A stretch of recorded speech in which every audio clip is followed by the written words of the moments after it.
नमस्कार दोस्तों, welcome to रनडे exam class. देखिए, रेलवे ग्रुप डी एग्जाम को देखते हुए हमने आपके लिए साइंस स्पेशल की सीरीज को स्टार्ट किया है।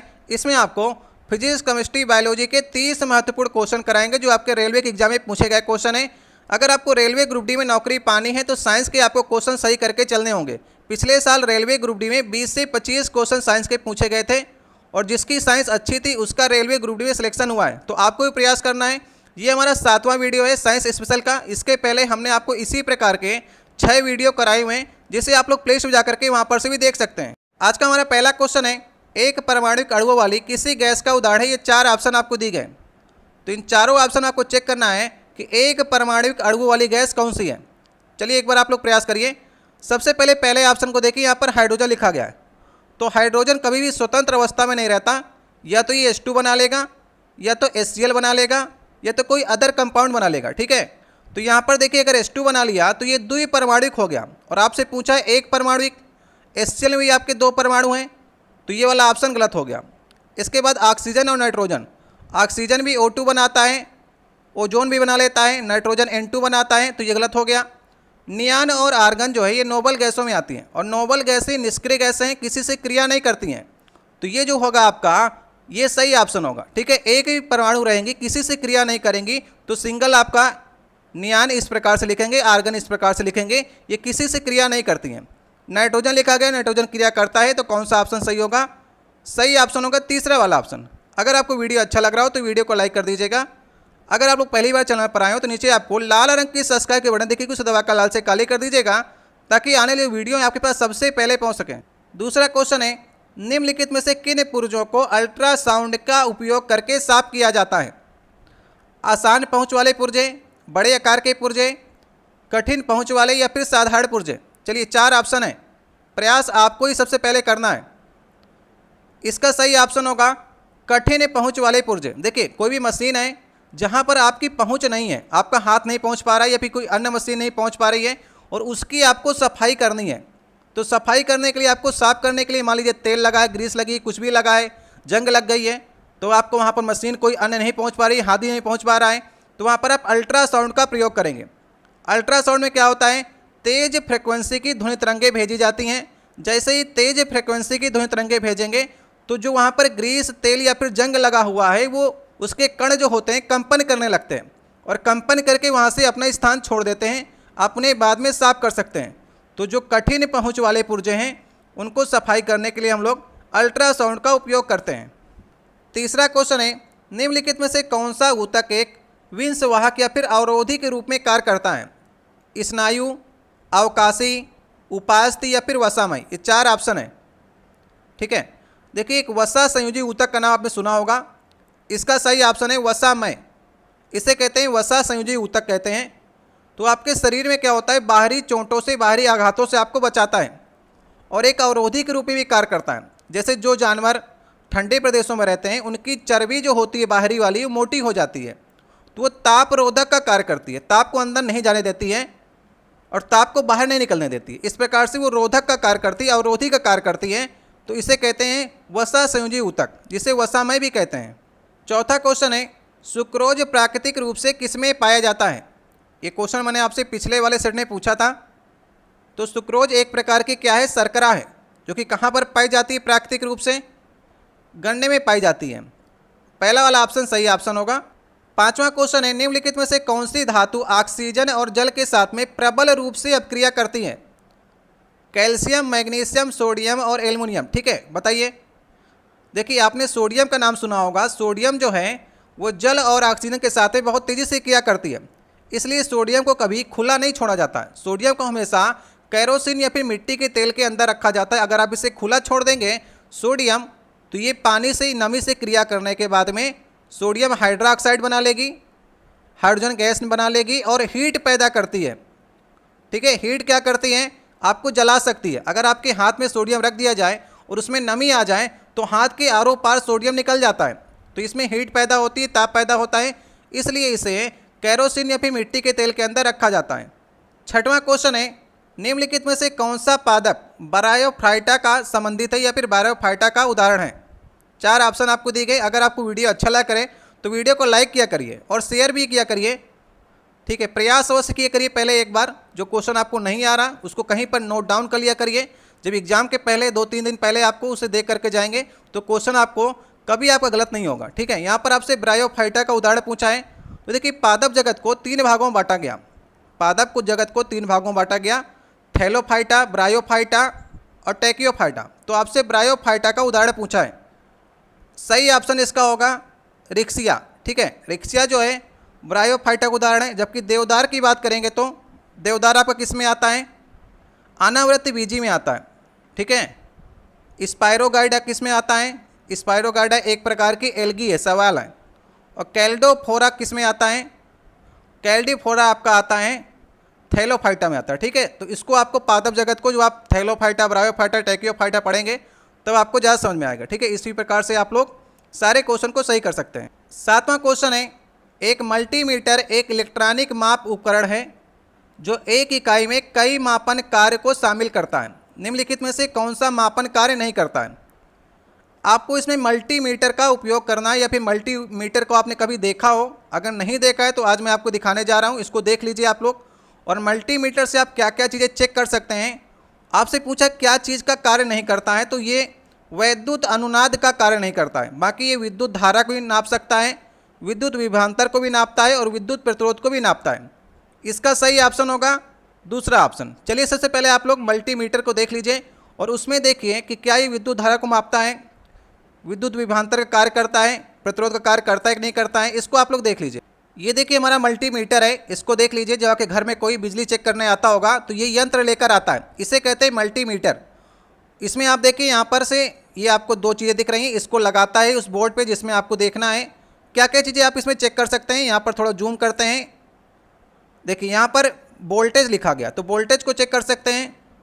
ए मतलब कि यहाँ पर आप देख सकते हैं, ए मतलब कि अमीटर, यहाँ पर से आप चेक कर सकते हैं धारा को।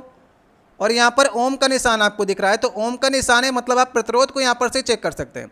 तो 3 चीज़ें इस आप मल्टीमीटर से चेक कर सकते हैं। वैद्युत अनुनाद आपके ऑप्शन में था, उसको आप इसमें से नहीं चेक कर पाते। तो ये आपका मल्टीमीटर है, आपके घरों में लेकर के आते होंगे चेक करने वाले बिजली वाले, तो वहाँ पर से आप लोग एक बार देख लीजिएगा। ठीक है, तो 3 चीज़ों को ही चेक करता है। 8वां क्वेश्चन है, पृथ्वी की सतह पर वस्तु का भार 20 न्यूटन है, तो चंद्रमा की सतह पर इसका भार क्या होगा। प्रयास करिए, मैंने कई बार आपको बताया है। इसका सही ऑप्शन पहले देख लीजिए, सही ऑप्शन होगा 3.33 न्यूटन। अब कैसे आया ये, देखिए चंद्रमा की सतह पर भार जो होता है 1/6 हो जाता है, तो 6 से आपको क्या करना है, इसे भाग कर देना है। जी का मान जो होता है चंद्रमा में 1/6 होता है, तो भार को अगर आपको चंद्रमा पर देखना है तो 1/6 से उसका भार पे कर देना होगा, तो 3.33 न्यूटन इसका सही ऑप्शन आ जाएगा। 9वां क्वेश्चन है, 12.5 kg की वस्तु को भूमि से एक निश्चित ऊंचाई पर रखा जाता है। ठीक है, यदि वस्तु की स्थितिज ऊर्जा आपको 560 जूल दी गई है तो ऊंचाई आपको ज्ञात करनी है वस्तु की। इस तरह के क्वेश्चन मैंने आपको कराए हुए हैं और आप कर सकते हैं। आप अपने ऊपर विश्वास रखिए कि इसे सरल क्वेश्चन को आप कर सकते हैं। रेलवे ग्रुप डी के एग्जाम में इसी प्रकार के सिंपल क्वेश्चन ही आएंगे, लेकिन आपको सही करना होगा। और कैसे सही होंगे, जब तक आप प्रैक्टिस नहीं करेंगे तो सही नहीं होंगे। स्थितिज ऊर्जा मतलब आपको दिया गया है, पोटेंशियल एनर्जी आपको दी गई है, और पोटेंशियल एनर्जी का फार्मूला होता है mgh। क्वेश्चन मैंने आपको पिछले सेटों में कराया है। आंकड़े बस इसमें अलग अलग हैं, क्योंकि ढेर सारे सेट आपके रेलवे ग्रुप डी के बनते हैं तो आंकड़े अलग अलग करता जाता है, लेकिन फार्मूला एक ही यूज होता है। 12.5 kg है, जी का मान आपको दे रखा है 10, नहीं भी दिया हो तो 10 मान लीजिएगा, 10 से उत्तर आएगा, नहीं तो फिर 9.8 से उत्तर आ जाएगा। हाइट आपको निकालनी है, ठीक है, तो आराम से निकाल लीजिएगा। 12.5 है तो 125 बन जाएगा ये, और 125 में 560 में भाग करेंगे तो कितना उत्तर आ जाएगा, 4.48 मीटर इसका हाइट आ जाएगी वस्तु की ऊंचाई की। 10वां क्वेश्चन है, शुक्राणुओं को वृषणों से बाहर ले जाती है, कौन ले जाती है, डिंबवाहिनी, मूत्रमार्ग, मूत्रवाहिनी या फिर शुक्रवाहिका।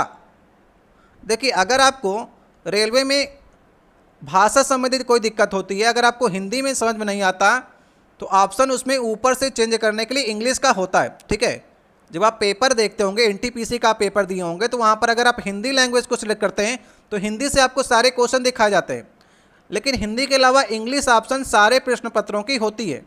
ऊपर जाकर के उस एक प्रश्न की आप हिंदी को इंग्लिश में चेंज कर सकते हैं। नहीं समझ में आ रहा तुरंत ऊपर से जाइए, 1 सेकंड लगेगा, इंग्लिश में देख लीजिए, ऑप्शन को सही करिए, फिर से वो अपने आप हिंदी में क्वेश्चन आएगा नेक्स्ट वाला। तो ये आप वहाँ पर सुविधा को ले सकते हैं। सही ऑप्शन होगा शुक्रवाहिका शुक्राणुओं को वृषणों से बाहर ले जाती है। 11 नंबर क्वेश्चन है 125 केजी द्रव्यमान के एक पिंड पर 500 न्यूटन का बल लगता है, तो आपको त्वरण की गणना करनी है। आसान से ही क्वेश्चन आपके एग्जाम में आएंगे। और फार्मूला इसमें क्या लग सकता है, देखिए यहाँ पर आपको मास दे रखा है, फोर्स दे रखा है और त्वरण आपसे पूछा है, तो इसमें कोई फार्मूला बनता है क्या? बिल्कुल बनता है। F बराबर ma हमारा फार्मूला होता है। फोर्स आपको दे रखा है 500 न्यूटन का, मास आपके पास है 125 केजी, एक्सेलरेशन आपको निकालना है, तो 125 में 500 का भाग कर दीजिए, तो 4 मीटर पर सेकंड स्क्वायर इसका त्वरण आ जाएगा। आराम से आप इसे कर सकते हैं। 12 नंबर क्वेश्चन है बेकिंग सोडा का रासायनिक फार्मूला आपको बताना है। इसमें आपसे गलतियां होती हैं। बेकिंग सोडा में, जिसे हम लोग खाने वाला सोडा कहते हैं, ठीक है, तो खाने वाला सोडा और धोने वाला सोडा, जिसे हम लोग धामन सोडा कहते हैं, दोनों के फार्मूले जो हैं वो इसमें लिखे गए हैं। बेकिंग सोडा होता है सोडियम बाइकार्बोनेट, ठीक है, बा से बेकिंग और सोडियम बाइकार्बोनेट, बा दोनों में लगेगा। सोडियम बाइकार्बोनेट का फार्मूला ये वाला है, और सोडियम कार्बोनेट का फार्मूला जो होता है वो ये वाला होता है, धामन सोडा धोने वाला सोडा है। ये दोनों सोडा का आप लोग फार्मूले याद कर लीजिएगा। 13 नंबर क्वेश्चन है नीचे दिए गए 4 विकल्पों में 3 किसी न किसी प्रकार से संबंधित हैं, तो बेमेल का आपको चुनाव करना जो इससे संबंधित ना हो। देखिए बैरोमीटर, एमीटर, स्क्रू गेज और लंबाई, ये 4 ऑप्शन आपके पास हैं। तो बैरोमीटर क्या है? बैरोमीटर से हम लोग दाब नापते हैं, एक प्रकार का यंत्र है ये, ठीक है। आमीटर भी एक प्रकार का यंत्र है, क्योंकि इससे हम लोग क्या नापते हैं? धारा नापते हैं। स्क्रू गेज भी एक प्रकार का यंत्र है, इससे हम लोग क्या नापते हैं? किसी भी लोलक की हम लोग व्यास को नाप सकते हैं। आपने प्रयोग किया होगा लोलक वाला, लोलक का आवर्तकाल निकालने का प्रयोग शायद आपने किया हो, हाई स्कूल या इंटर में कराया जाता है। तो वहाँ पर आपको स्क्रू गेज दिखाया जाता है, जिससे आपको लोलक का व्यास नापना होता है। लंबाई कोई भी यंत्र नहीं है, ठीक है। तो यहाँ पर जो हमारा बेमेल है वो लंबाई है। तीनों जो ऊपर यंत्र दिए गए हैं, लंबाई कोई यंत्र नहीं है। 14 नंबर क्वेश्चन है अदिश राशियाँ क्या होती हैं? जिसमें केवल परिमाण होता है, केवल दिशा होती है, या फिर दिशा परिमाण दोनों होता है, या तो दिशा या तो परिमाण। अदिश राशियाँ और सदिश राशियाँ जब आप लोग भौतिक विज्ञान पढ़ना स्टार्ट करते होंगे तो शुरुआत में आपको ये बताया जाता है। तो अदिश राशियाँ वे राशियाँ होती हैं जिनमें केवल परिमाण होता है, दिशा नहीं होती है, ठीक है। और जिसमें परिमाण और दिशा दोनों होती है उसे हम लोग कहते हैं सदिश राशि। आंसर की में आप आंसर ए देख सकते हैं। अगर आपको किसी भी आंसर में डाउट होता है तो आप नीचे देख लीजिए कि हमने क्या बताया आपको, ठीक है। तो ए वाला ऑप्शन सही ऑप्शन है। अदिश राशि में केवल और केवल परिमाण होता है। 15 नंबर क्वेश्चन है निम्नलिखित में से कौन सा दूध का प्रोटीन है? गैलेक्टोज, केसिन, ग्लाइसिन या फिर रेनिन? तो दूध का प्रोटीन कौन सा होता है? केसिन। दूध में जो प्रोटीन होता है उसका नाम होता है केसिन। बी वाला ऑप्शन जो है वो सही ऑप्शन है। ये क्वेश्चन को आपको याद ही करना है। जिस क्वेश्चन को आपको याद करना होगा तो उसको याद करिए और आगे बढ़ जाइए। जिसमें आपको समझाना होगा उसमें आपको समय दिया जाएगा। 16 नंबर क्वेश्चन है मिश्र धातु एक क्या है? तत्व है, यौगिक है, समांगी मिश्रण है या फिर विषमांगी मिश्रण है? अब मिश्र धातु कैसे बनती है?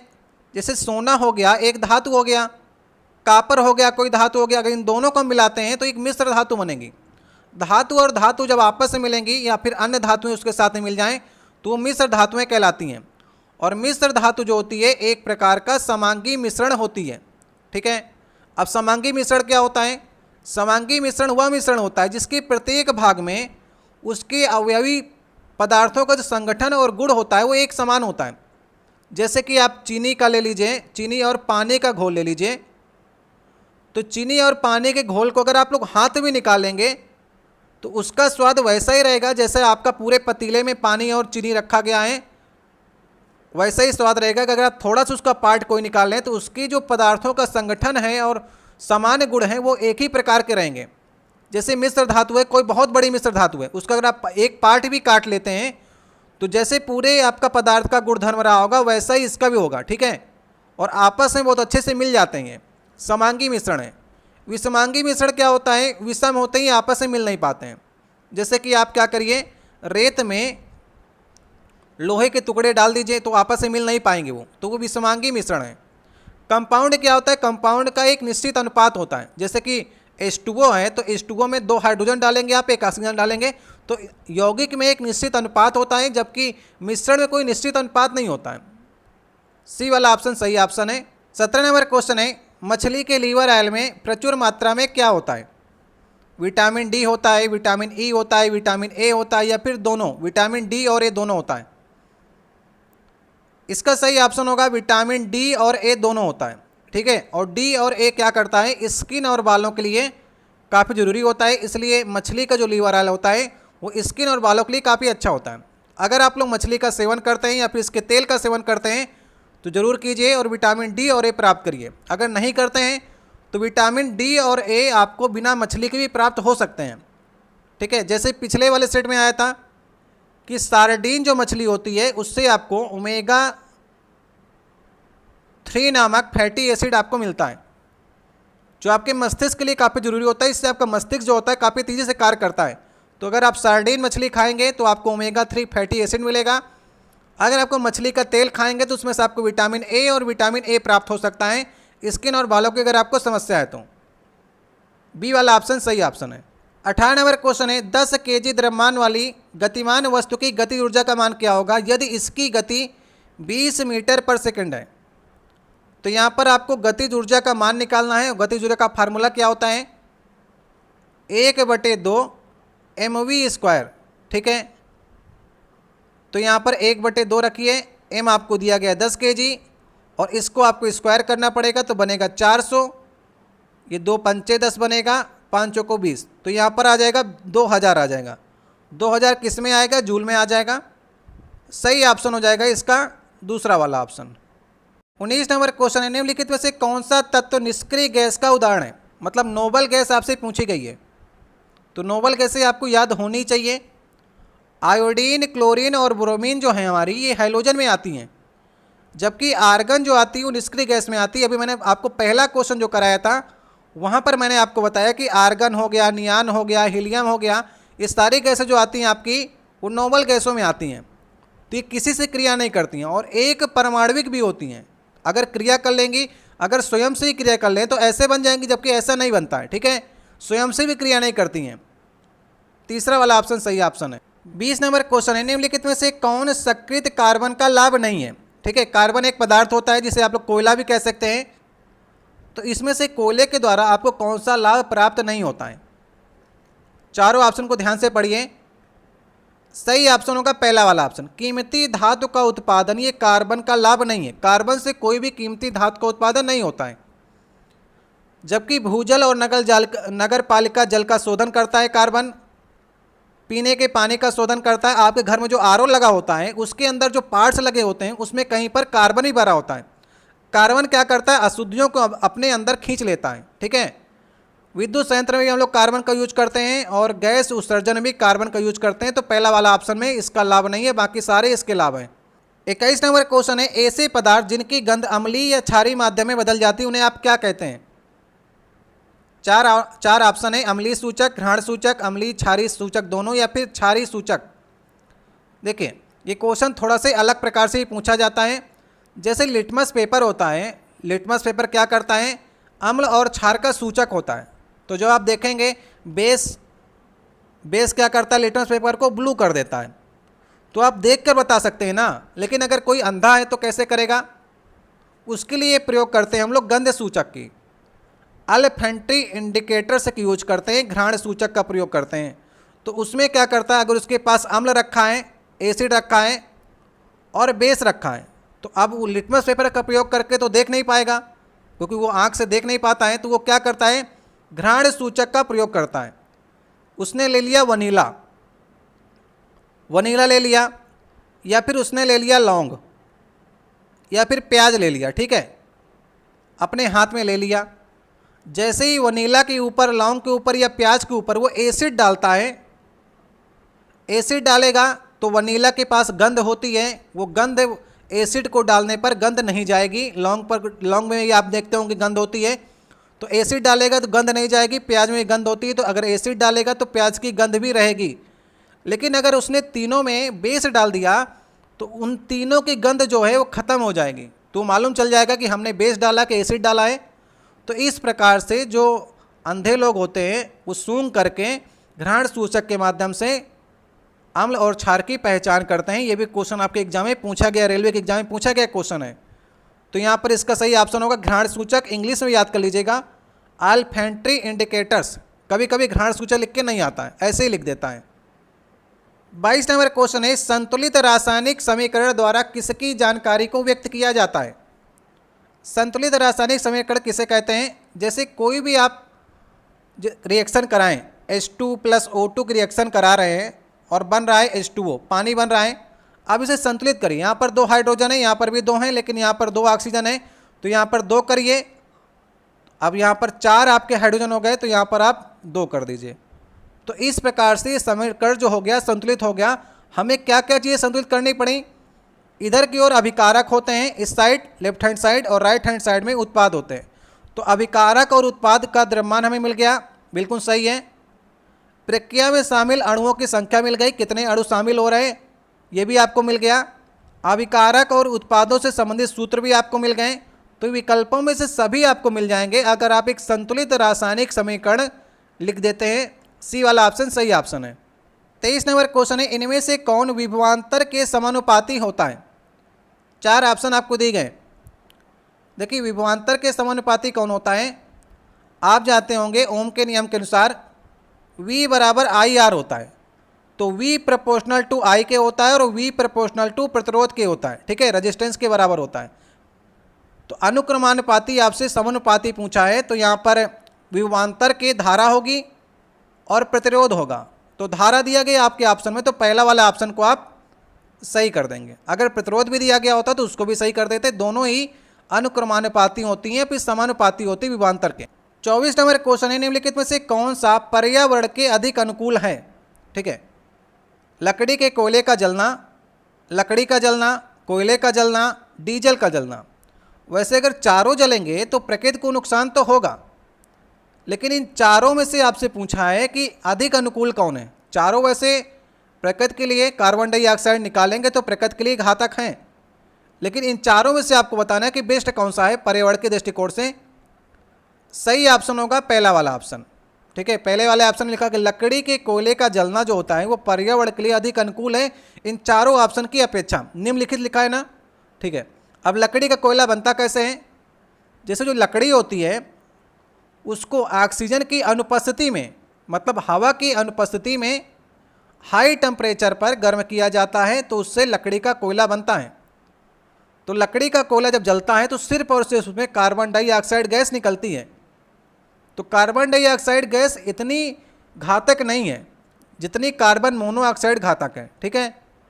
तो अधिक अनुकूल इसे आप मान सकते हैं। अगर आप पेड़ पौधे लगा दें और इसका उपयोग करें तो आराम से प्रकृति हमारी चल सकती है। लेकिन कार्बन मोनोऑक्साइड, सल्फर डाइऑक्साइड, ये सभी गैसें डीजल के जलने से, लकड़ी के जलने से, कोयले के जलने से निकलती हैं, तो ये और भी घातक होती हैं। तो पर्यावरण के अनुकूल एक बार हिसाब से मान सकते हैं कि पहला वाला ऑप्शन सही ऑप्शन है।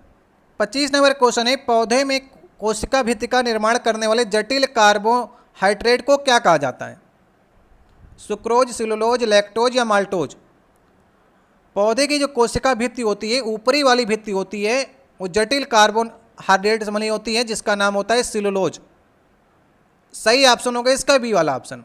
एक क्वेश्चन और आपके एग्जाम में आता है कि कौन से जटिल कार्बोहाइड्रेट का मनुष्य पाचन नहीं कर पाता है? तो मनुष्य के अंदर सिलुलोज की पाचन करने की क्षमता नहीं होती है। सिलुलोज जब अंदर जाता है तो ऐसा कोई भी एंजाइम नहीं होता है जो सिलुलोज का पाचन करे। अगर आप सिलुलोज का सेवन करेंगे तो इससे आपको कोई भी एनर्जी प्राप्त नहीं होगी, क्योंकि हमारा शरीर सिलुलोज का पाचन कर ही नहीं पाता है। जानवर कर लेते हैं लेकिन हम लोग नहीं कर पाते हैं। जैसे जो फलों के रेशे होते हैं ये सभी आपके शरीर के लिए उपयोगी होते हैं, लेकिन उनसे आपको एनर्जी नहीं मिलेगी। ये जब हमारी आंतों में जाते हैं तो सेलुलोज का कार्य हमारे शरीर के अंदर बहुत बड़ा है, लेकिन ये पाचन भी नहीं करता, ये भी बात है। तो जैसे हमारे शरीर के अंदर सेलुलोज जाता है तो ये पानी का अवशोषण करता है, तो हमारे पाचन क्रिया को सेलुलोज अच्छा भी रखता है। ये भी बात आपको ध्यान रखनी है। 26 नंबर क्वेश्चन है सजातीय श्रेणी कार्बनिक यौगिकों की ऐसी श्रेणी है जिसमें क्या होता है? ये 4 ऑप्शन है, 1, 2, 3, 4, और चारों बड़े बड़े लिखे गए हैं। सबसे पहले आप लोग ऊपर से वीडियो क्वालिटी को बढ़ा लीजिए। अगर आपको प्रश्न स्पष्ट तौर पे ना दिख रहा हो, कम से कम 480 में आप लोग वीडियो को देखने का प्रयास किया करिए। मैं आपके लिए सारे वीडियो 720p में अपलोड करता हूं, ठीक है। तो आप लोग 480 में देखेंगे तो आपका डाटा ही बचेगा और आपको प्रश्न भी स्पष्ट तौर पर दिखेगा। यहाँ पर देखिए सजातीय श्रेणी की बात की है। सजातीय श्रेणी मतलब एक ही जाति की श्रेणी। तो यहाँ पर हम लोग एल्कोहल की श्रेणी को ले लेते हैं, जैसे कि CH3OH को ले लिया। तो यहाँ पर कार्बन 1 है, अगर हम लोग इसके 2 कार्बन लेते हैं तो पहले अगर यहाँ पर मेथेनॉल बन रहा था तो अब बनेगा एथेनॉल बनेगा। तो अब आप यहाँ पर समझिए, सजातीय श्रेणी में कार्बनिक यौगिकों की इस श्रेणी है जहाँ पर अलग अलग संख्या में कार्बन परमाणु पाए जाते हैं। इसमें 1 कार्बन परमाणु था, इसमें 2 कार्बन परमाणु है, ठीक है। किंतु कार्यात्मक समूह जो हैं वो सेम होते हैं। अगर एक ही जाति के हैं तो पीछे जाति लगी होगी OH वाली। दोनों यहाँ पर आप देख रहे हैं ना एल्कोहल श्रेणी के हैं, तो ये बी वाला ऑप्शन जो है वो सही ऑप्शन होगा, ठीक है। प्रश्न बड़ा है लेकिन बहुत ही सिंपल क्वेश्चन है। कार्बन की संख्या अलग होगी लेकिन उनकी कार्यात्मक समूह, उनकी जाति जो होगी वो कार्यात्मक समूह से ही पता चलती है। ये बी वाला ऑप्शन जो है ये सही ऑप्शन होगा, ठीक है। 27 नंबर क्वेश्चन है, एक डायोप्टर किसके बराबर होता है? डायोप्टर किसकी इकाई होती है आपको मालूम होना चाहिए। लेंस की क्षमता, लेंस की क्षमता को हम लोग डायोप्टर में नापते हैं। डायोप्टर बराबर होता है 1/f के। फोकस दूरी के व्युत्क्रम संबंध को हम लोग क्या कहते हैं? डायोप्टर कहते हैं। तो फोकस दूरी किस में नापी जाती है? मीटर में नापी जाती है। तो 1/मीटर कर लीजिए या फिर मीटर की पावर -1 कर लीजिए, इसके बराबर होता है एक डायोप्टर। तो सही ऑप्शन कौन सा होगा? पहला ही ऑप्शन जो है वो सही ऑप्शन होगा, ठीक है। समझ गए आप लोग, डायोप्टर एक नया शब्द आया है जो कि लेंस की क्षमता को मापता है। ए वाला ऑप्शन सही ऑप्शन है और फोकस दूरी के व्युत्क्रम इसका संबंध होता है। 29 नंबर क्वेश्चन है, निम्नलिखित में से कौन सा पदार्थ ओजोन क्षयकारी नहीं है? ठीक है, ओजोन क्षयकारी का मतलब जो हमारी ओजोन परत है समताप मंडल के पास में, उसका क्षय कौन सा गैस नहीं करती है? Methyl bromide, Helen, sodium silicate या फिर मिथाइल क्लोरोफॉर्म। देखिए सबसे ज़्यादा ओजोन के लिए क्षयकारी गैस कौन सी होती है? क्लोरोफ्लोरोकार्बन होती है। जितने भी हमारे हैलोजन होते हैं वे सारे के सारे ओजोन परत के लिए क्षयकारी होते हैं, इसलिए हेलन जो होगा, हैलोजन जो हमारे यौगिक होंगे जितने भी, उन्हें कहते हैं हेलन। तो वो सारे के सारे ओजोन के लिए क्षयकारी होंगे। तो ये ऑप्शन तो आपका गलत हो गया, बी वाला ऑप्शन। और यहाँ पर भी ब्रोमाइड लगा है और यहाँ पर क्लोरोफॉर्म लगा है, ठीक है। तो ब्रोमाइड जहाँ पर लगा होगा, जो ब्रोमाइड के यौगिक होते हैं, जो क्लोराइड के यौगिक होते हैं, उन सारे आपके ओजोन के लिए क्षयकारी होते हैं। आपसे पूछा है कौन सा नहीं है, तो सोडियम सिलिकेट।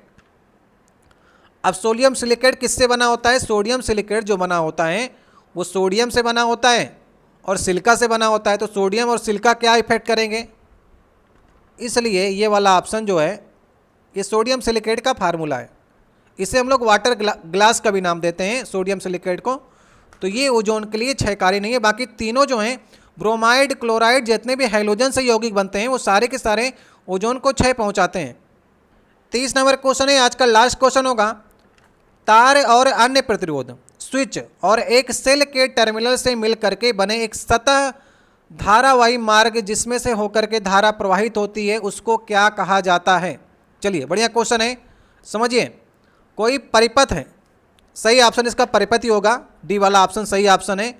जब कोई परिपथ बनता है तो कैसे बनता है? उसमें तार होगी, प्रतिरोध का एक लगा होगा इस प्रकार सिंबल, स्विच लगी होती है, आपने देखा होगा इस प्रकार से, कुंजी लगी होती है, सेल लगे होते हैं इस प्रकार से। चलिए आपको दिखाई देते हैं परिपथ बनता कैसे है। ये देखिए परिपथ है, यहाँ पर आप देख सकते हैं बैटरी लगी गई है जिसे हम लोग सेल कहा गया है, उसमें कुंजी लगी गई जिसे हम लोग स्विच कहते हैं, प्रतिरोध भी है इसमें, और ये यहाँ पर से धारा भी बह रही है। ऐसा अगर कोई परिपथ आपके सामने नजर आता है तो इसे आप क्या कहेंगे? ऐसा कोई चीज़ आपको सामने नजर आए तो उसे आप परिपथ कहेंगे, ठीक है। तो परिपथ ही आपसे पूछा था, सही ऑप्शन इसका परिपथ हो। तो देखिए यहाँ पर से हमारे 30 महत्वपूर्ण जो साइंस के क्वेश्चन थे उसकी सीरीज कंप्लीट हो जाती हैं। हमने आपके लिए 2 क्वेश्चन रखे हुए हैं, उसके जवाब आपको कमेंट बॉक्स में देने होंगे, लेकिन आपको ये बताना है कि आपने इन 30 प्रश्नों में कितने प्रश्न के सही सही उत्तर दिए हैं। ये सारे प्रश्न आपके रेलवे के एग्जाम के लिए वेरी मोस्ट इंपॉर्टेंट क्वेश्चन है और आप बता सकते हैं कि इन 30 क्वेश्चन में से आप कितने क्वेश्चन को सही कर सकते थे।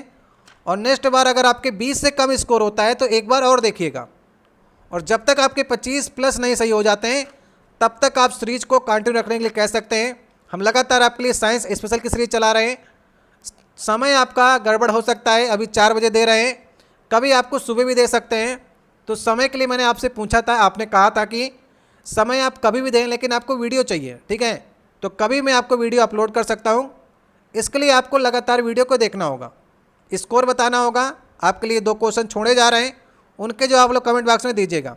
आज का देखिए पहला क्वेश्चन है, इसका जवाब आपको कमेंट बॉक्स में देना है। जैसा आग का संबंध राख के साथ में है, वैसा विस्फोट का संबंध कैसा होगा? मलबा, विस्फोटक, लौ और ध्वनि, ये 4 ऑप्शन है, बताइए। देखिए, जैसा आग का संबंध राख के साथ में, वैसा विस्फोट का आपको बताना है। ठीक है, ये क्वेश्चन मैं आपके लिए छोड़े जा रहा हूँ। एक क्वेश्चन और आपके लिए देखिए, एक क्वेश्चन देखिए और आपके लिए है, निम्नलिखित में से कौन सा सर्वश्रेष्ठ सुचालक है? ठीक है, सुचालक की बात कर रहा है, तांबा है, रबड़ है, चांदी है, सोना है। वैसे रबड़ की बात करें तो रबड़ हमारा कुचालक में आता है, तो आपसे सुचालक पूछा है, और सुचालक देखिए तांबा भी है, चांदी भी है, सोना भी है, लेकिन आपको सर्वश्रेष्ठ बताना है। चलिए प्रयास करिएगा, नहीं आएगा तो आपसे नेक्स्ट वाला वीडियो जो आएगा इसका 8वां पार्ट, उसमें इन दोनों प्रश्नों के उत्तर आपको बताए जाएंगे। पीडीएफ जब आपको मिलेगी तो उसमें दोनों प्रश्नों के उत्तर लगे हुए होंगे, वहाँ पर से आपको मिल जाएंगे। पीडीएफ आपको हमारे टेलीग्राम चैनल से मिलेगी। अपना स्कोर बताइएगा, किसी प्रश्न में आपको डाउट होता है तो आप कमेंट बॉक्स में कह सकते हैं। सीरीज आपके लिए बेहद हितकारी है, इसलिए आप इसको लगातार देखिए और शेयर भी कीजिए अगर आप लोग इस सीरीज़ को और भी बढ़ाना चाहते हैं तो। मिलते हैं आपसे नेक्स्ट वीडियो में, बहुत बहुत धन्यवाद।